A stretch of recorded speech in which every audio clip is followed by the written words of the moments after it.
우리 함께 주님 가르쳐 주신 기도로 오늘 예배를 시작하도록 하겠습니다. 하늘에 계신 우리 아버지여, 이름이 거룩히 여김을 받으시오며 나라가 임하시오며 뜻이 하늘에서 이루어진 것 같이 땅에서도 이루어지이다. 오늘 우리에게 일용할 양식을 주시옵고 우리가 우리에게 죄 지은 자를 사하여 준 것 같이 우리 죄를 사하여 주시옵고 우리를 시험에 들게 하지 마시옵고 다만 악에서 구하시옵소서. 나라와 권세와 영광이 아버지께 영원히 있사옵나이다. 아멘. 우리 함께 고백합시다. 주 사랑이 나를 숨쉬게 해. 세상 그 어떤 어려움 속에도 주 은혜로 나를 돌보시며 세상 끝날까지 지켜주시네. 주 사랑이 나를 이끄시네. 내가 갈 수 없는 그곳으로 주의 사랑 나를 붙드시며 세상 끝날까지 인도하시네. 주님만이 내 아픔 아시며 주님만이 내 맘 어루만지네. 어느 누구도 나를 향하신 주님의 사랑을 끊을 수 없네. 주님만이 내 능력이시며 주님만이 나의 구원이시네. 어느 누구도 나를 향하신 주님의 사랑을 끊을 수 없네. 다시 고백합시다. 주 사랑이 나를 이끄시네. 내가 갈 수 없는 그곳으로 주의 사랑 나를 붙드시며 세상 끝날까지 인도하시네. 주님만이 내 아픔 아시며 주님만이 내 맘 어루만지네. 어느 누구도 나를 향하신 주님의 사랑을 끊을 수 없네. 주님만이 내 능력이시며 주님만이 나의 구원이시네. 어느 누구도 나를 향하신 주님의 사랑을 끊을 수 없는 주님만이 내 능력이시며 주님만이 나의 구원이시네. 어느 누구도 나를 향하신 주님의 사랑을 끊을 수 없네. 우리 함께 고백합시다. 예수 하나님의 공의 예수 하나님의 공의 주 독생자 주의 나라 임하시네.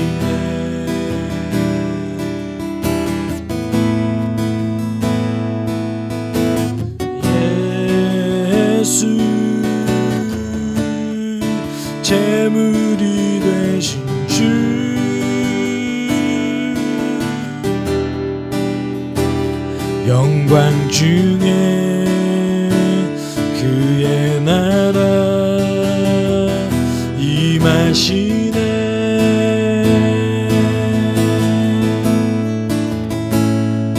주의 나라 영원하며 주의 영광 무궁하리. 왕의 위엄과 능력이 이제 임하였으니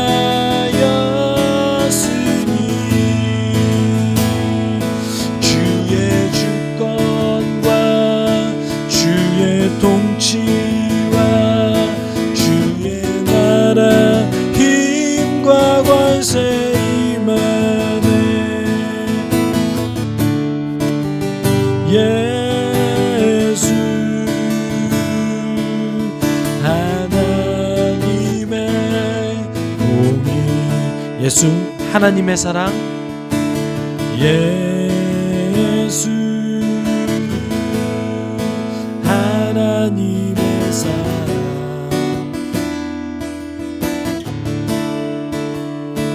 주내와 말씀으로 나타났네.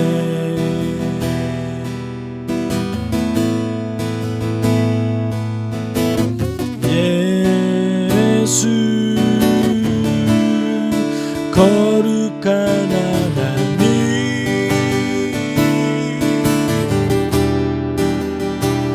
영광 중에 주의 나라 임하시네.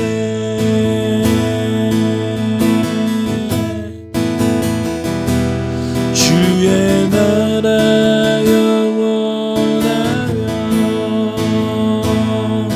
그의 영광 무궁하리. 왕의 위엄과 능력이 이제 임하였으니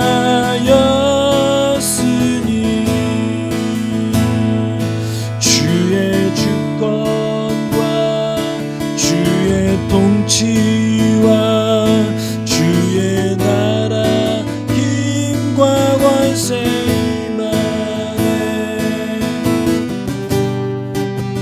예수 하나님의 공의. 주의 나라 영원하며 그의 영광 무궁하리. 왕의 위엄과 능력이 이제 임하였으니 주의 주권과 주의 주권과 주의 통치와 주의 나라 힘과 권세 임하네. 예수 하나님의 공의. 주의 나라 영원하며 주의 영광 무궁하리. 왕의 위엄과 능력이 이제 임하였으니 주의 주권과 주의 통치와 주의 나라 힘과 권세 임하네. 예수 하나님의 공의. 우리에게 기도할 때 하나님, 주님 때문에, 예수님 때문에 우리 마음 가운데 하나님 나라가 임한 줄을 믿습니다. 우리에게 힘과 능력을 부어주셔서 우리가 한 주 살아갈 동안에 우리 안에 있는 하나님 나라를 온전히 드러낼 수 있게 주님 도와주십시오. 오늘 예배 가운데 그런 힘과 능력을 부어주십시오. 우리 함께 기도하도록 하겠습니다. 사랑이 많으신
사랑이 많으신 하나님 아버지, 오늘도 각자의 처소에서 하나님을 예배하게 하심을 감사합니다. 오늘 예배를 받아주시고 다시 한번 하나님의 은혜를 구하는 시간 되게 주님 도와주세요. 하나님, 우리의 삶은 하나님의 은혜가 필요합니다. 하나님의 도우심이 필요합니다. 우리가 각자의 삶에서 지치지 않고 계속해서 하나님의 도우심을 구할 수 있게 우리를 도와주세요. 오늘도 주의 말씀을 함께 나눕니다. 부족한 설교자를 인도해 주셔서 지혜와 말의 능력을 주시고 특별히 전한 말씀을 실천하는 데 끊임없이 노력하는 설교자들에게 주님 도와주세요. 숲속교회 공동체가 함께 하나님의 말씀을 각자의 삶에서 실천할 때 하나님께서 우리 공동체에 놀라운 일을 행하실 것을 믿습니다. 언제나 우리를 인도하시는 그 은혜에 감사하며 예수 그리스도의 이름으로 기도드립니다. 아멘. 우리 오늘 함께 하실 말씀은요, 누가복음 2장 21절에서 40절까지의 말씀입니다. 여러분 좀 긴데요, 좀 길어도 그래도 한 절 한 절 조금 빠른 템포로 함께 나누도록 하겠습니다. 제가 한 구절, 여러분이 한 구절 읽을게요. 여드레가 차서 아기에게 할례를 행할 때에 그 이름을 예수라고 하였다. 그것은 아기가 수태되기 전에 천사가 일러준 이름이다.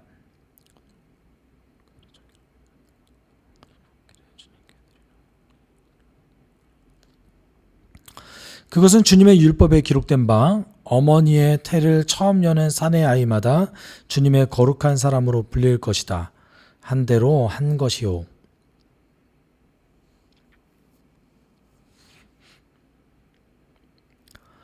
그런데 마침 예루살렘에 시므온이라는 사람이 있었는데 그 사람은 의롭고 경건한 사람이었으므로 이스라엘이 받을 위로를 기다리고 있었고 또 성령이 그에게 임하여 계셨다.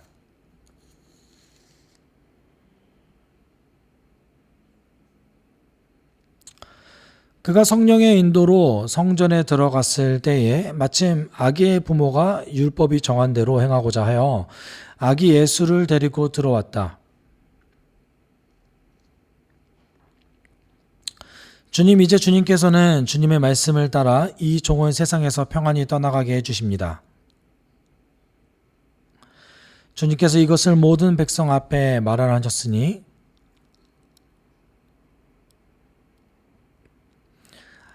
아기의 아버지와 어머니는 시므온이 아기에 대하여 하는 이 말을 듣고서 이상하게 여겼다.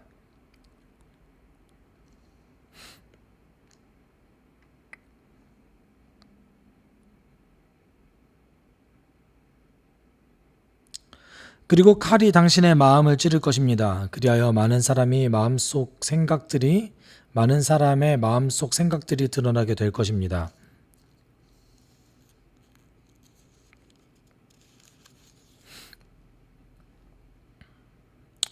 과부가 되어서 84살이 되도록 성전을 떠나지 않고 밤낮으로 금식과 기도로 하나님을 섬겨왔다.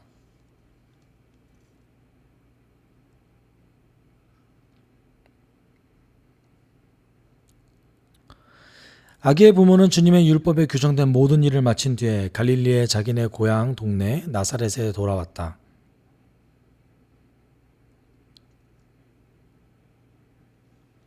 아멘. 우리가 오늘 함께 나눈 말씀은요, 누가복음 2장 21절에서 40절까지의 말씀입니다. 여러분 한 주간 어떻게 지내셨는지 궁금하네요. 잘 지내시죠? 요새는 얼굴 보기도 쉽지 않고 참 신방하기도 쉽지 않네요. 제가 이번 주에 참 은혜롭게 들었던 찬양이 있습니다. 여러분, 그리스도의 계절이라는 찬양이에요.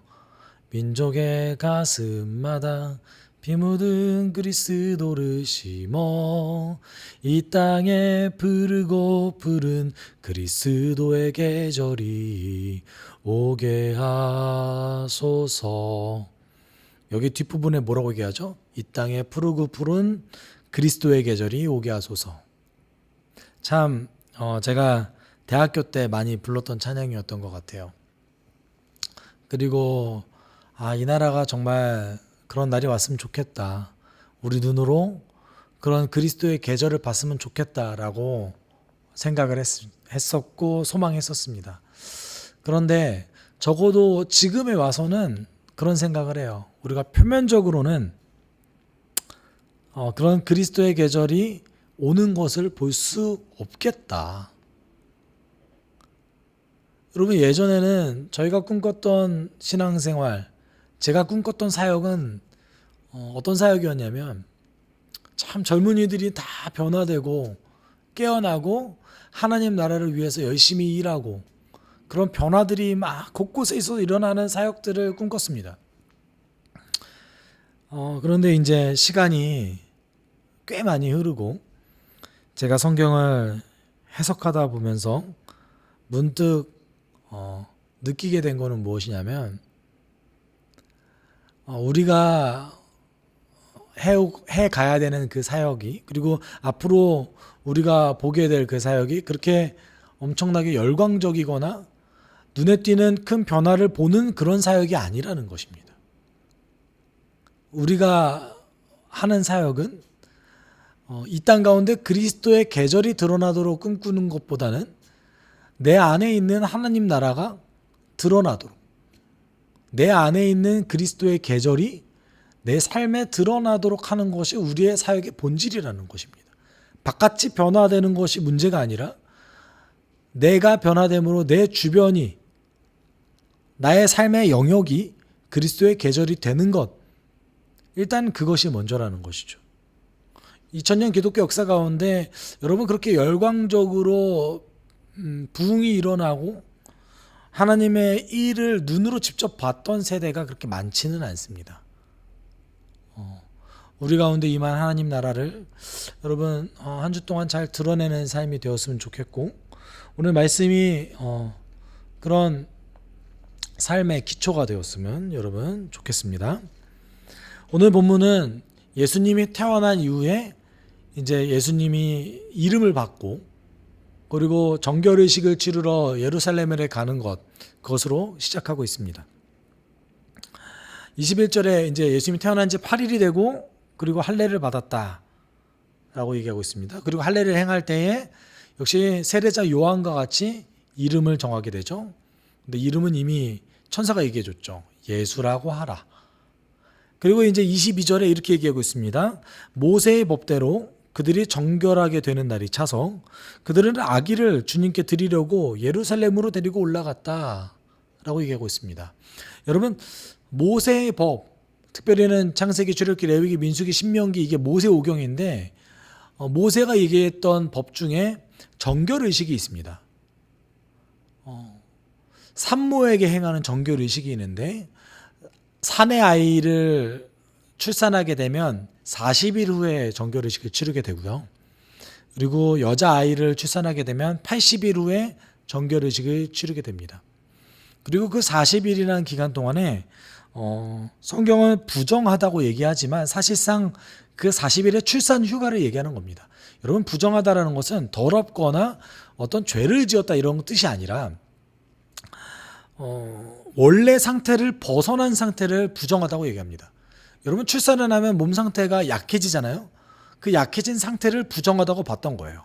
그리고 40일 후에 몸 상태가 좀 돌아왔을 때 이제 다시 몸 상태가 정상으로 돌아왔습니다 라는 어떤 의식을 치르게 되는 것이죠. 그것이 바로 정결 의식입니다. 그래서 오늘 본문 속에서 정결 의식에 대해서 얘기하고 있습니다. 그리고 예루살렘으로 갔다라고 말합니다. 그런데 중요한 것은 정결 의식만 얘기한 게 아니라는 거예요. 그들이 아기를 주님께 드리려고 예루살렘으로 데리고 갔다라고 얘기하고 있습니다. 여러분, 아기를 드리기 위한 것이다. 어떤 것을 뜻할까요? 두 가지 가능성이 있습니다. 첫 번째는 초태생 의식입니다. 초태생 의식이라는 것은 처음 태어난 사내 아이를 하나님께 바친다는 의식을 드리는 거예요. 이것은 이제 유월절 사건, 특별히는 모세의 마지막 재앙, 10번째 재앙, 장자의 죽음을 양의 피를 문지방에 바름으로 해서 피해야겠다라는 그 사건에 감사하기 위해서 의식을 치르는 거였습니다. 근데 이후에 민수기에서는 의식을 치르기보다 은 5세겔을 바침으로 이것을 대체하게 됐어요. 그런데 그 가능성이 존재합니다.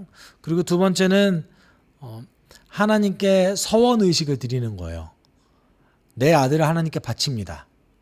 나시린이 되었던 성전 봉사가 되었던 내 아들을 하나님께 바칩니다 라는 서원 의식을 드리는 가능성이 있습니다. 둘 중에 어떤 것이 더 정확하냐? 저는 사실 초태생 의식이 좀 더 정확한 것 같아요. 그리고 실제로 출애굽기 13장 그 초태생에 관련된 것을 계속해서 암시하고 있습니다. 그리고 실제 인용하기도 했습니다. 그리고 이후에 그 정결 의식을 따라서 예수님의 부모님은 하나님께 비둘기 2마리를 바치게 됩니다. 원래 돈이 많으면 양을 바치는 거였는데요. 예수님의 부모님들은 그렇게 부자가 아니었기 때문에 비둘기 2마리를 바쳤습니다. 이 비둘기 2마리는 하나는 번제를 위해서, 하나는 속죄제를 위해서 바치는 겁니다. 그렇게 모든 의식을 마치고 이제 그 과정 속에 있는 상황 속에서 예수님의 부모는 2명의 특별한 사람을 만나게 됩니다. 첫 번째는 시므온이라는 사람이었습니다. 25절에 이 시므온이라는 사람에 대해서 이렇게 기록하고 있습니다. 그런데 마침 예루살렘에 시므온이라는 사람이 있었는데 그 삶은 의롭고 경건한 사람이므로 이스라엘이 받을 위로를 기다리고 있었고 또 성령이 그에게 임하여 계셨다라고 얘기하고 있습니다. 여러분, 시므온이라는 이름은 매우 흔한 이름이었습니다. 아주 흔한 이름이었습니다. 몇몇 전승에 따르면 이 시므온이 바울의 스승 그 가말리엘이죠. 바울의 스승인 가말리엘의 아버지 이름이 시므온이에요. 그 시므온과 동일 인물이다라고 얘기하는 전승이 있습니다. 그리고 또 어떤 전승에는요, 제사장이고 이때 112세였다라고 얘기하는 전승도 있습니다. 그런데 사실은 이 말들의 근거는 없습니다. 중요한 것은 본문이 그는 경건한 사람이고 이스라엘이 받을 위로를 기다리고 있는 사람이었다라고 얘기했다는 것이죠. 누가복음에서는 신실한 신앙인이 대체로 이스라엘의 위로를 기다린다 라고 말을 많이 합니다. 그 중에 한 명인 거죠. 여기서 얘기하는 이 경건한이라는 단어, 이 형용사는요, 세속 문헌이죠. 성경이 아닌 다른 1세기 문헌에서 찾아봤을 때는 이상적인 정치인을 뜻할 때 경건한이라는 이 형용사를 썼습니다. 이것을 오늘 본문에 대입해 보면 이 시므온이라는 사람은 이상적인 그리고 아주 모범적인 신앙인이었다라는 것을 우리는 알 수 있습니다. 이 사람이 받은 예언이 있습니다. 그 예언이 무엇이었냐면 이 시므온이 죽기 전에 그리스도를 보게 될 거라는 예언을 성령을 통해서 받게 됐어요. 그리고 시간이 아주 많이 흘렀던 것 같습니다. 그런데 어느 날 갑자기 시므온에게 성령이 성전으로 가라라는 그런 인도를 하게 됐습니다. 그리고 성령의 인도하심 따라서 성전에 온 이 시므온은 성령의 인도하심을 받고 예수님이 그리스도이심을 바로 알아차리게 됩니다. 여러분, 예수님에게는 사실 어떤 특별한 것이 아마 없었을 거예요. 이제 태어난 지 40일밖에 되지 않은 이 아기는 할 수 있는 게 없었을 겁니다. 그럼에도 불구하고 성령의 인도하심을 받은 이 시므온은 예수님이 그리스도라는 것을 바로 알아차릴 수 있었습니다. 그리고 너무 기쁜 나머지 찬양을 하기 시작했습니다. 29절과 30절입니다. 주님, 이제 주님께서는 주님의 말씀을 따라 이 종을 세상에서 평안히 떠나게 해 주십니다. 내 눈이 주님의 구원을 보았습니다. 아멘. 29절을 조금 더 정확하게 번역한다면 이제 당신의 종을 평안히 놓아주소서라고 번역하는 것이 정확합니다. 이제 당신의 종을 평안히 놓아주소서. 여러분, 지금 시므온이 뭐라고 얘기하는 겁니까? 이제 당신의 종을 평안히 놓아주소서. 여기에는 아마 두 가지 가능성이 존재할 것 같습니다. 첫 번째는 제가 이제 당신이 주신 사명을 이제는 안 해도 될 것 같습니다. 저를 이제 평안히 놔주십시오. 이게 첫 번째고요. 두 번째는 이제 더 이상 제가 세상에서 떠날 때가 된 것 같습니다. 이제 떠날 때가 된 것 같습니다. 이제 저를 놔주십시오. 라고 얘기하는 거일 수도 있어요. 여러분, 둘 중에 어떤 걸까요? 제 생각에는 후자인 것 같습니다. 매우 늙은 이 시므온이라는 사람이 이제 하나님께서 하신 그 말씀이 성취된 것을 보고 이제 나의 사명이 끝났고 내가 이제 이 땅을 평안하게 떠날 때가 됐다라고 느껴진 거일 수도 있습니다. 그리고 예수님을 보고 이렇게 얘기했죠. 내 눈이 주의 구원을 받습니다. 여러분, 태어난 지 40일밖에 안 되는 이 아기가 할 수 있는 게 뭐가 있겠습니까? 부모 품에 안겨 있는 것밖에 더 됩니까? 심지어 지금은 시므온이 이 아기 예수를 자기 품에 안고 있었어요.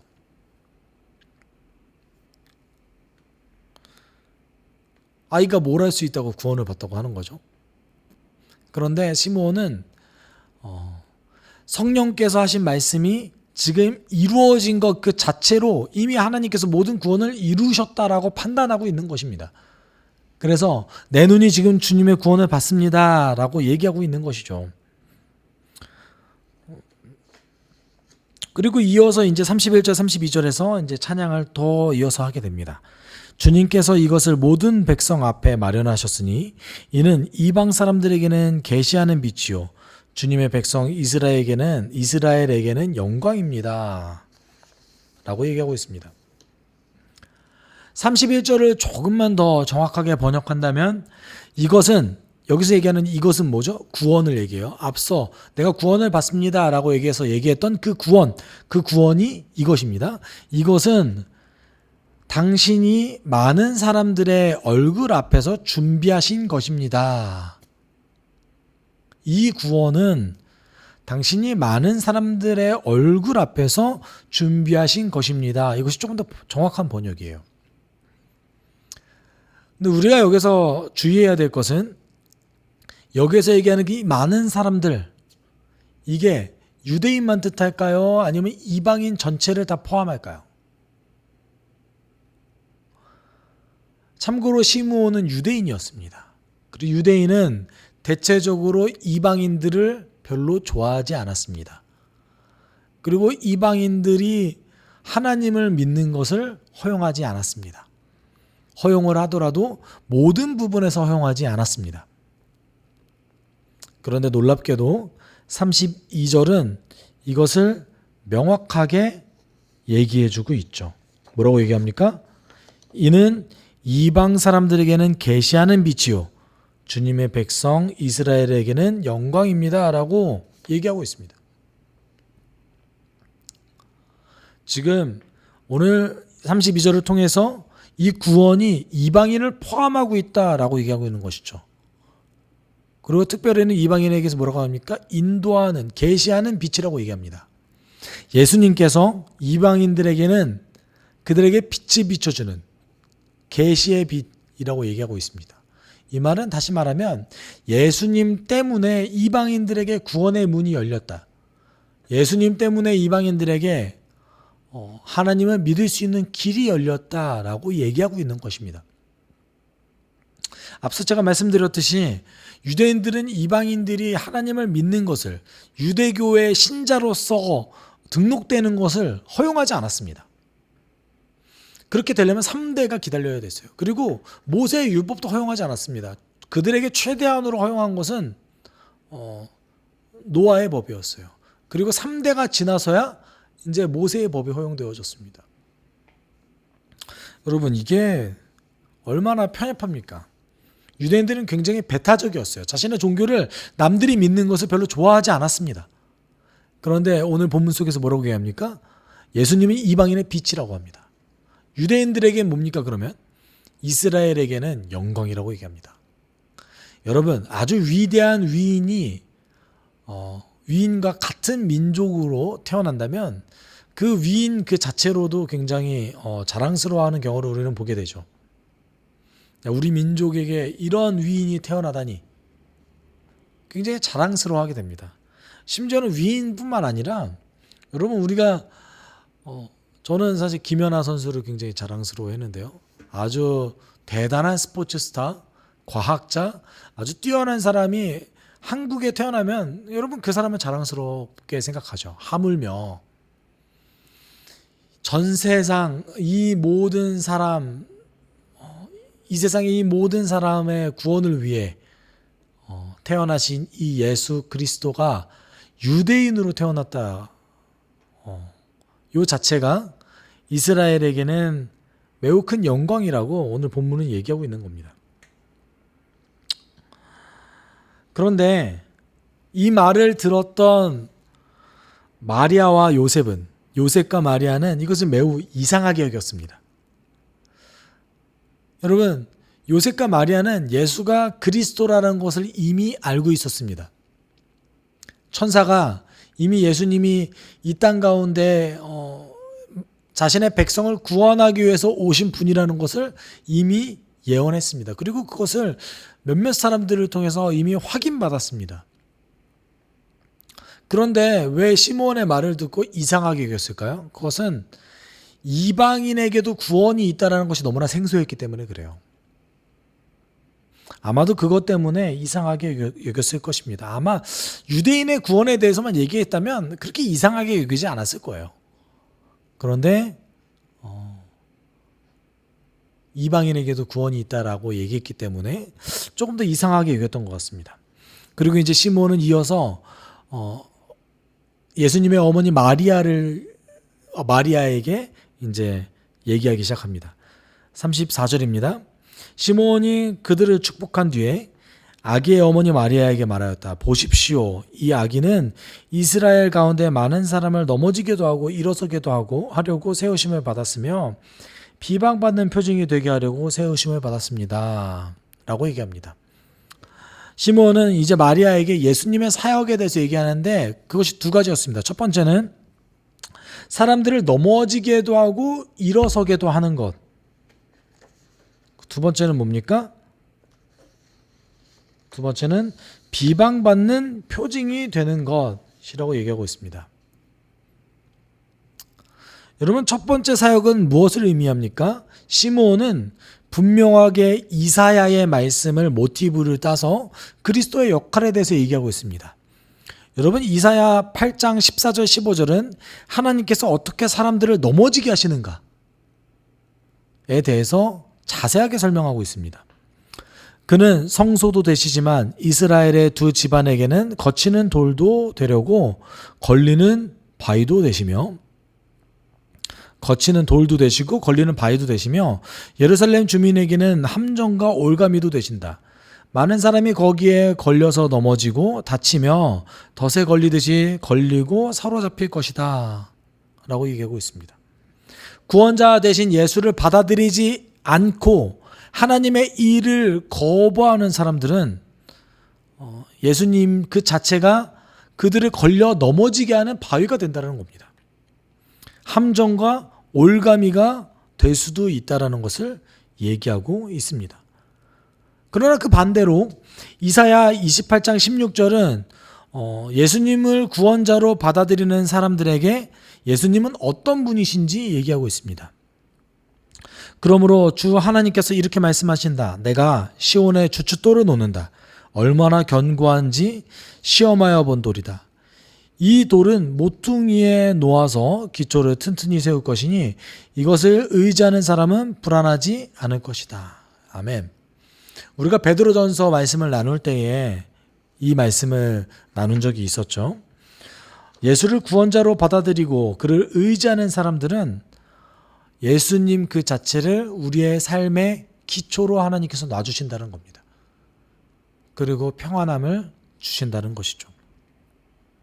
그리고 두 번째 사역은 비방을 받는 것, 반대되는 것의 표지, 영어로는 사인인데요. 여러분 이 표지판 같은 거를 얘기하는 거예요. 비방받고 반대되는 것의 표지라고 얘기합니다. 여러분 시므온이 얘기하는 그리스도의 역할 가운데 뭐가 있는 거예요? 그러면 비방받고 반대되는 거. 이게 역할이라는 거예요. 이게 무슨 말도 안 되는 소리입니까? 어떻게 비방받고 반대되는 것이 구원자로서의 역할이 될 수 있습니까? 여러분 그 이유는요. 이 세상이 멸망이 결정된 세상이기 때문에 그렇습니다. 여러분 멸망이 결정된 세상은 어떤 세상입니까? 하나님의 정의가 있습니까? 하나님의 말씀이 이 땅에 실천됩니까? 선한 사람들이 결과를 얻는 세상입니까? 아니죠. 정반대인 거죠. 하나님의 말씀이 실천되지 않는 것, 하나님의 정의가 없는 곳, 사람들이 하나님을 싫어하는 곳, 이것이 멸망이 결정된 세상입니다. 여러분 예수님이 비방받고 반대받는 것의 표징이 된다는 얘기는 이 멸망받을 세상과는 정반대의 삶을 사신다는 의미예요. 그리고 그것의 모범이 되시기 위해서 반대되는 것, 비방받는 것의 모범이 되시기 위해서 이 세상과는 정반대되는 그 삶의 모범이 되시기 위해서 이 땅에 세우심을 받았다라고 오늘 얘기하고 있는 겁니다. 그 35절에 이렇게 비방을 받고 반대받는 그 삶을 살 수밖에 없는 예수님 때문에 마리아가 고통받는다는 것에 대해서 35절 얘기하고 있습니다. 그리고 칼이 당신의 마음을 찌를 것입니다. 그리하여 많은 사람의 마음속 생각들이 드러나게 될 것입니다. 35절에 나오는 칼이 마리아의 마음을 찌른다고 얘기하잖아요. 여기서 얘기하는 칼은요. 2000년 기독교 역사 가운데 굉장히 다양하게 번역되었고 그리고 해석되어 왔습니다. 동방의 교부였던 오리게는 이 칼을 마리아가 가지고 있었던 예수님에 대한 의심으로 얘기했었고요. 에피파니우스는 이것을 순교로 얘기했습니다. 쉐르만이라는 사람은 이것을 배척당함으로 얘기했고요. 암브로시우스 같은 경우는 하나님의 말씀 사역이라고 얘기했습니다. 그런데 정확한 것은 사실은 여기서 얘기하는 마리아의 마음을 찌르는 이 칼은 예수님의 사역에 의해서 얻게 되는 마리아의 고통을 의미합니다. 여러분 지금 시므온이라는 사람이 예수님의 사역에 대해서 얘기했는데 그 사역들이 대체적으로 좋지 않은 거였어요. 반대되고 비방받는 것 자체에 대한 모범과 표징이었어요. 이 땅 가운데서의 삶이 평안할까요? 그렇지 않죠. 그리고 35절에 나오는 많은 사람의 마음속 생각이 드러나게 될 것입니다 라고 했을 때 여기서 마음속 생각이 드러나게 된다. 이게 번역이 조금 좀 아쉬워요. 원래 정확한 번역은 마음속에 있는 적대적인 생각이 드러난다. 그러니까 예수님을 통해서 사람들이 가지고 있었던 하나님에 대한 적대적인 생각들이 드러나게 된다 이런 거예요.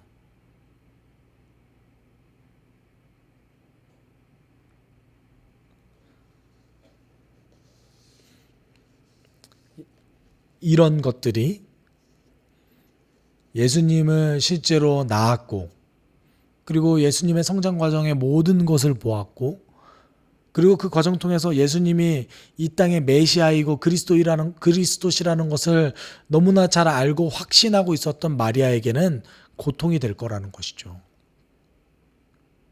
여러분, 우리가 누가복음 그동안 다루면서 전에 1장, 2장 그 전에 있었던 구절들에서는 전부 다 예수님의 태어나심에 대해서 굉장히 영광스럽고 좋은 얘기, 긍정적인 얘기들만 했습니다. 그런데 시므온은 다른 얘기를 하는 거예요. 예수님이 가지게 될 실제적인 반대와 고통, 그리고 그것을 바라봐야 되는 마리아의 그 고통스러움에 대해서 이야기하고 있습니다.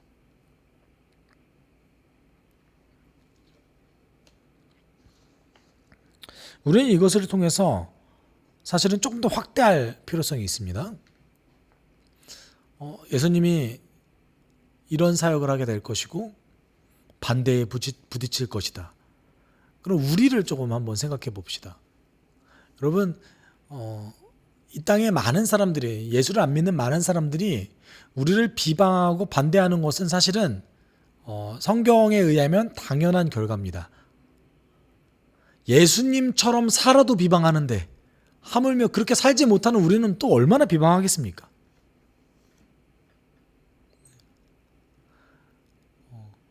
여러분, 우리는 보통 이렇게 생각하잖아요. 우리가 예수님처럼 살면 세상 사람들이 우리를 칭찬할 것이다, 우리를 받아들일 것이다 라고 생각하는데, 여러분, 예수님의 경우는 그게 아니었어요. 우리가 그렇게 살아도 충분히 비방할 수 있습니다. 우리가 그렇게 살아도 사실은 비방받는 일, 반대를 받는 일이 더 많을 겁니다. 네, 그렇지만 그렇게 살아야 되는 것인 거죠. 그리고 이제 시므온 다음에 예수님의 부모님이 만났던 두 번째 특별한 인물이 있습니다. 그 사람은 여자였는데요, 여인이었는데 이름은 안나였습니다. 여러분, 여기서 안나라고 표현하는데요, 사실은 이게 셈족어로 한나의 변형입니다. 여러분, 사무엘의 어머니 한나랑 이름이 동일하다고 보시면 됩니다. 36절, 37절에 이 안나에 대해서 이렇게 설명하고 있습니다.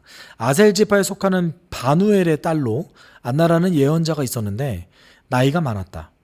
그는 처녀 시절을 끝내고 7해를 남편과 함께 살고 과부가 되어서 84살이 되도록 성전을 떠나지 않고 밤낮으로 금식과 기도로 하나님을 섬겨왔다라고 얘기하고 있습니다.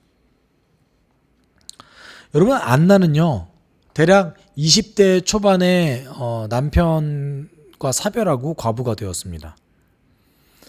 그리고 그 이후에 오로지 하나님께 예배를 드리고 섬기는 데만 집중했던 여인이었고요. 여인이었음에도 불구하고 선지자의 위치를 가지고 있었던 여인이었습니다. 여러분, 당시 시대는요, 과부가 결혼하지 않고 하나님께 자신의 인생을 드리면서 섬기는 것에 대해서 굉장히 높은 그리고 긍정적인 평가를 했습니다. 이거 마치 조선시대에 결혼하지 않은 과부를 대상으로 연료문을 줬잖아요. 그런 거와 같은 거라고 보시면 됩니다. 이 말은 84세까지 결혼하지 않고 하나님을 위해 살았던 이 안나라는 여인이 그 주변 사람들에게 굉장히 큰 인정을 받는 여인이었다라는 것이죠. 이 여선지자도 어찌된 이유인지는 모르지만 예수님을 보자마자 이 예수님이 이스라엘의 구원자라는 것을 바로 깨닫게 됩니다. 시므온의 말을 들어서 그런 건지는 모르겠어요. 그렇지만 중요한 것은 이 여인이 예수님을 그리스도로 인정했고 알아차렸다라는 것입니다. 그리고 이 예수님을 보자마자 안나는 이렇게 반응했습니다. 바로 이때에 그가 다가서서 하나님께 감사를 드리고 예루살렘의 구원을 기다리는 모든 사람에게 이 아기에 대하여 말하였다라고 얘기하고 있습니다.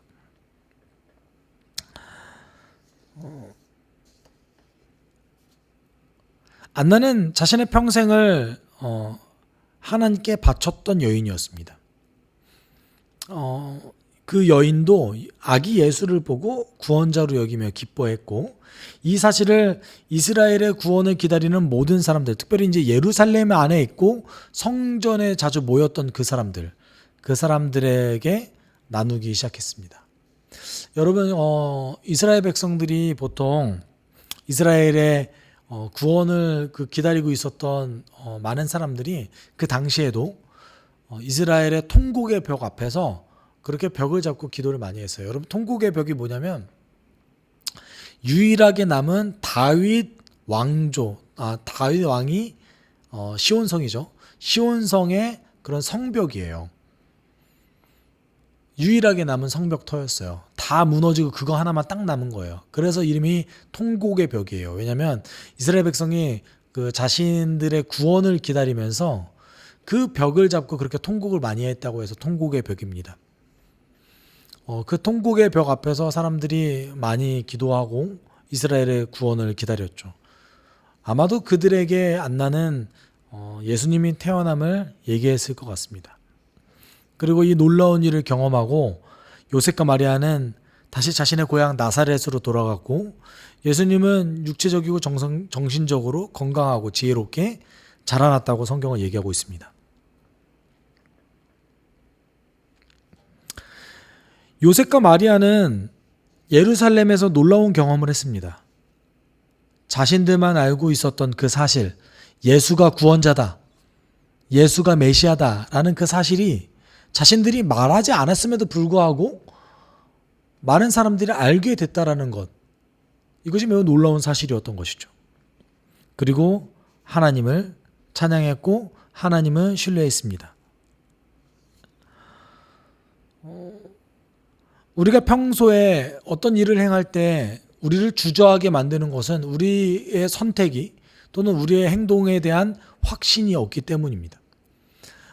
하나님께서는 요셉과 마리아에게 계속해서 너희들이 지금 양육하는, 그리고 너희들에게 선물로 주어진 이 아기 예수가 이 땅을 구원할 구원자다라는 것에 대해서 계속 확신을 심어주고 계셨습니다.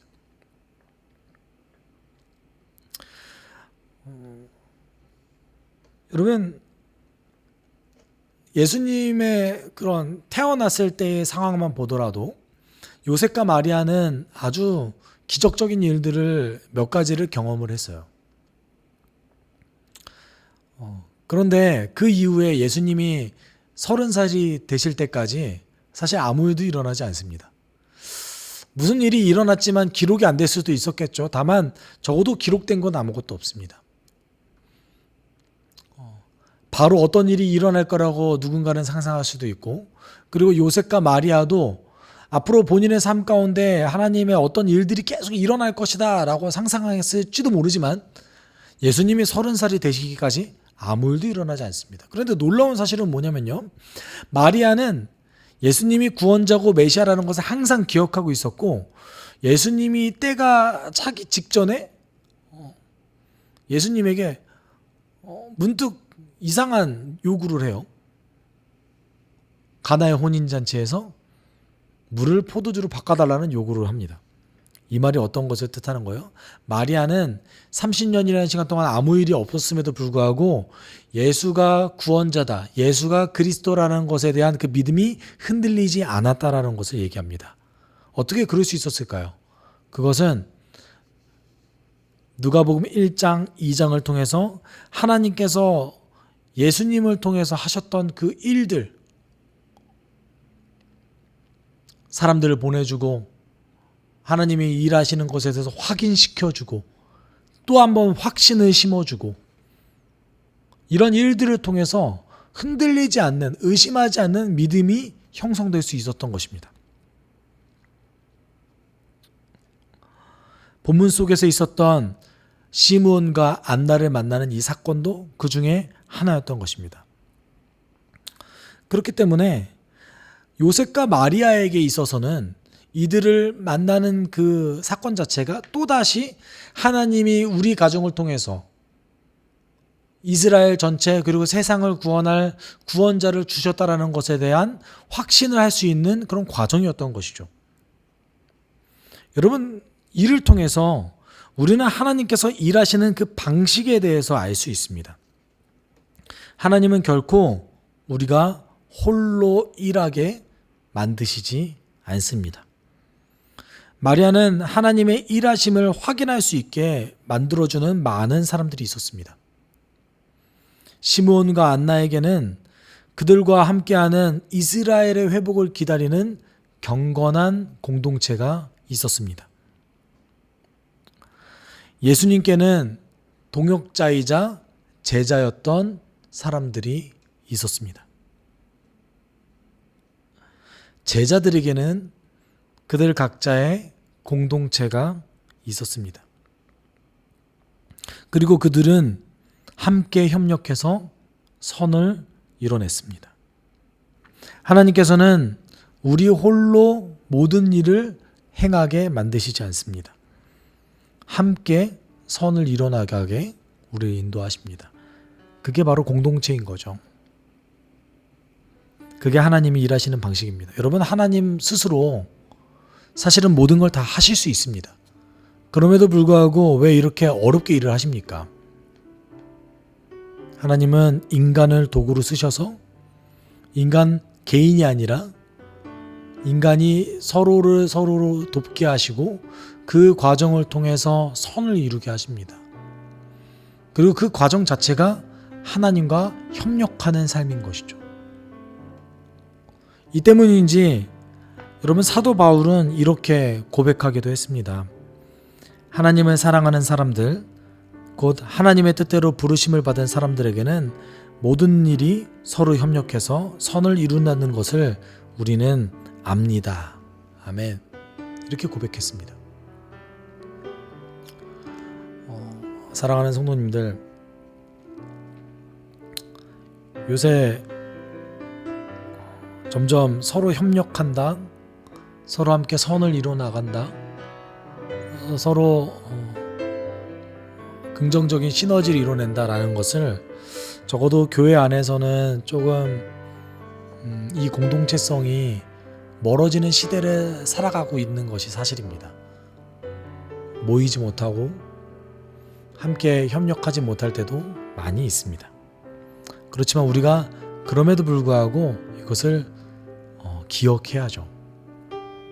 언젠가는 지금 이런 어려움, 이 사태들이 종식되는 그날이 올 겁니다. 그때에 우리가 서로 협력해서 선을 이룰 수 있는 그런 공동체 되었으면 좋겠습니다. 그리고 그 서로 협력하는 그 과정을 통해서 우리는 서로가 갖고 있는 생각을 공유하면서 하나님께서 우리를 통해 어떤 일을 행하시는지 확인하고 확신하는 그런 과정을 가질 수 있습니다. 우리가 지금 이 순간에 함께 기도할 텐데요. 우리가 함께 기도할 때는 이렇게 기도했으면 좋겠습니다. 하나님, 오늘 본문을 통해서 하나님께서 우리 혼자만 일하게 놔두시지 않으시고 서로 협력해서 하나님의 놀라운 일을 행하시게 하신다라는 것을 우리는 알게 됐습니다. 이러기 위해서는 우리가 이 공동체의 소중함, 그리고 공동체가 함께 선을 이뤄나가기 위해서 하나님께서 주신 것이다 라는 어떤 그 확신이 좀 필요합니다.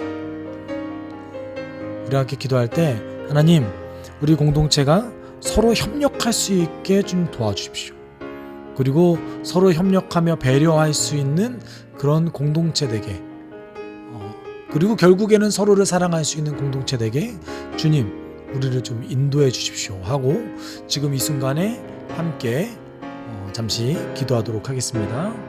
사랑이 많으신 하나님 아버지 감사합니다. 아버지 우리를 지금 이 순간에 부르셔서 하나님의 은혜 가운데 주님 우리가 서 계심에 감사를 드립니다. 하나님 시므온과 나를 통하여서 하나님의 서로의 행복과 그리고 요셉과 마리아에게 있었던 그 의심이 될 수밖에 없었던 그 상황 속에서 하나님을 찾아갈 수 있게 하나님의 하신 말씀이 진실이다 그리고 이야기할 수 있게끔 인도해 주시고 하나님의 섭리를 기다렸던 것처럼 우리의 삶 가운데도 도와주십시오. 서로 협력해서 선을 이뤄내는 것 자체에 보기 힘든 시대를 우리는 살아가고 있습니다. 하나님 서로 협력해서 하나님 앞에 나아가는 것이 어렵은 그런 시대를 우리는 살아가고 있습니다. 그럼에도 불구하고 하나님 우리가 서로 협력하여서 하나님을 원하시는 일들이 우리 공동체 안에 원하시는 일들이 일어날 수 있게 주님 도와주시고 날마다 성장하고 날마다 정말 세상의 빛과 소금에 감당할 수 있는 그 되게 주님 도와주시고 산 위에 있는 그 길을 빛을 쏟을 수 없듯이 우리가 세상 속에서 어둠 속에서 빛이 발할 수 있는 그런 공동체 되게 주님 도와주옵소서. 사랑이 많으신 하나님 아버지 오늘도 우리를 인도하여 주심에 감사를 드립니다. 하나님께서는 요셉과 마리아에게 많은 사람들을 보내주셔서 하나님께서 지금 일하시고 계시다라는 것을 확인시켜 주셨습니다. 하나님 우리에게도 그런 것이 필요합니다. 하나님의 명령을 따르고 그리고 경건 생활을 해나가는 것이 지치고 어려울 때마다 주님 우리가 서로 협력하여서 지치지 않게 주님 인도해 주시고 우리 공동체 안에 선한 일들이 날마다 일어날 수 있는 공동체 되게 주님 도와주시옵소서. 모든 것 감사드리며 거룩하신 예수 그리스도의 이름으로 기도드립니다. 주 예수 그리스도의 은혜와 하나님의 사랑과 성령의 교통하심이 함께 선을 이뤄나가기를 소망하는 우리의 공동체 위에 영원토록 함께 있을지어다. 아멘.